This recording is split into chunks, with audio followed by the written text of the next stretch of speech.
A Kubernetes cluster is a set of physical or virtual machines and other infrastructure resources that are needed to run your containerized applications. Each machine in a Kubernetes cluster is called a node. There are two types of nodes in each Kubernetes cluster. One is the master node and the other one is the worker node. The master node hosts the Kubernetes control plane and manages the cluster, whereas worker node runs your containerized applications. In master node, we have four different types of components, which is API server. This is the endpoint that is Kubernetes CLI talks to, which we use for kubectl commands when you are creating Kubernetes resources or managing the cluster.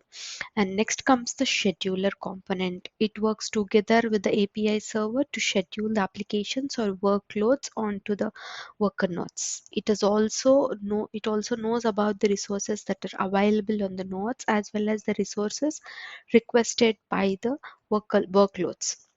Using this information, it can decide which worker nodes your workloads ends up on.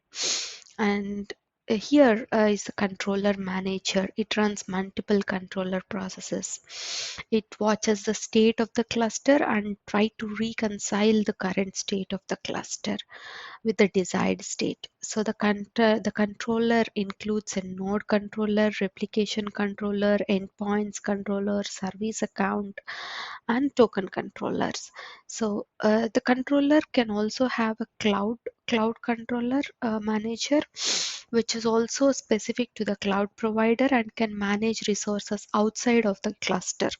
This controller only runs if your Kubernetes cluster is running in the cloud. If you are running Kubernetes cluster on your computer, this controller won't be running. The purpose of this controller is for the cluster to talk to the cloud providers to manage the nodes and load balancers or routes. Then comes the etcd. etcd is very important. It's like a brain of the cluster. So it has a distributed key value store and it stores the state of the Kubernetes cluster, and the API objects are stored in the etcd.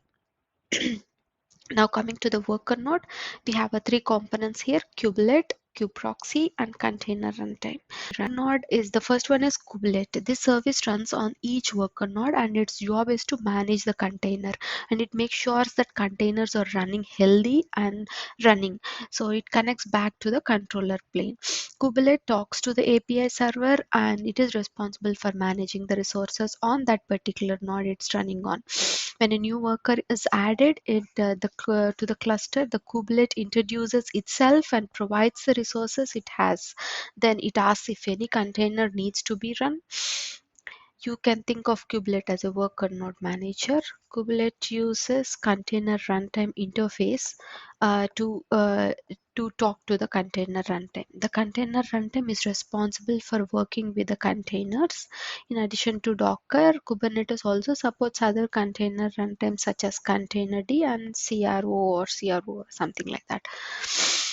Okay, so then coming to the proxy, worker node has a proxy that acts as a network proxy and load balancer for the worker nodes, workloads running on the worker nodes. So client requests that are coming through the external load balancer are redirected to the containers running inside the pod through these proxies.